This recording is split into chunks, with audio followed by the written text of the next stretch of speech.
دنیا میں نا پریشانیوں کے بہت سارے علاج ہیں.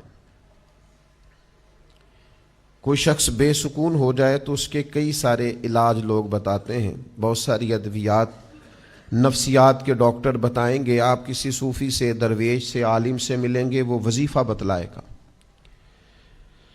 کچھ لوگ آپ سے یہ کہیں گے کہ یہ پڑھا کریں، اس کا ورد زیادہ کیا کرے، سکون ہوگا. یہ ساری باتیں درست ہیں، سارے علاج ہیں. پریشانی کا، بے چینی کا، بے قراری کا، ڈپریشن کا، انزائٹی کا، ذہنی دباؤ کا ایک علاج میں بھی آپ کو بتانے لگا ہوں. ایک حل میں بھی عرض کرنے لگا ہوں. اور میں جو حل عرض کرنے لگا ہوں، میں بڑے تجربے کے بعد، بڑی غور و غوض کے بعد، کوئی جذباتی بات نہیں، کوئی خطیبانہ جملہ نہیں، کوئی کسی ادیب کا تراشا ہوا کلمہ نہیں، کوئی کسی شاعر کی بات نہیں، بڑی سمجھ کے ساتھ، بڑی غور کے ساتھ عرض کر رہا ہوں. جس کو بڑی ٹینشن رہتی ہو نا، انزائٹی ہوتی ہو، ذہنی دباؤ ہو، ڈپریشن ہو، بلا وجہ بے چین ہو، وہ میرے نبی پاک علیہ السلام کی شانیں بیان کیا کرے، حضور کی شانیں سنا کرے.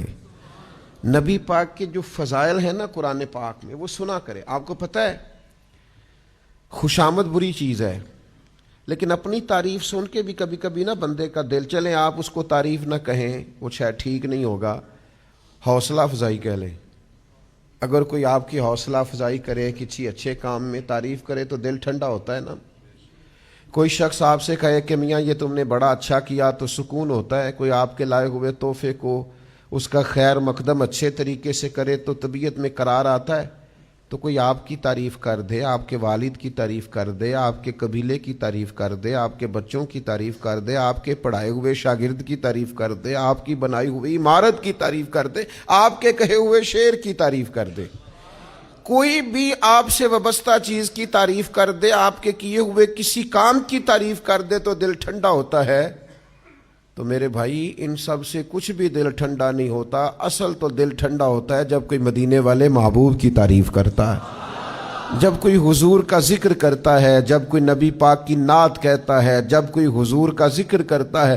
سرور کہوں کہ مالک و مولا کہوں تجھے، باغ خلیل کا گلے زیبا کہوں تجھے، لیکن رضا نے ختم سخن اس پہ کر دیا، خالق کا بندہ خلق کا آقا کہوں تجھے. حضور کی شانوں سے دل ٹھنڈا ہوتا ہے. اور یہ مستقل وظیفہ رہا ہے اولیاء اللہ کا، یہ مستقل وظیفہ ہے صوفیاء کا. آپ کو پتہ ہے جن لوگوں نے سیرت کی کتابیں لکھی ہیں وہ زیادہ سکون میں کیوں تھے؟ جنہوں نے زندگیاں لگا دی ہیں حضور کی تعریف میں، ان کے کلیجے زیادہ ٹھنڈے کیوں تھے؟ اس لیے کہ حضور کا تذکرہ دل کو فرحت بڑی دیتا ہے، سکون بڑا دیتا ہے. کسی اور کی بھی بندہ تعریف کرے تو لوگ کہتے ہیں اسے کوئی لالچ ہے، اور اگر بندہ حضور کی تعریف کرے تو اچھا، اس کا مزہ بڑا آتا ہے، اس کا لطف بڑا آتا ہے.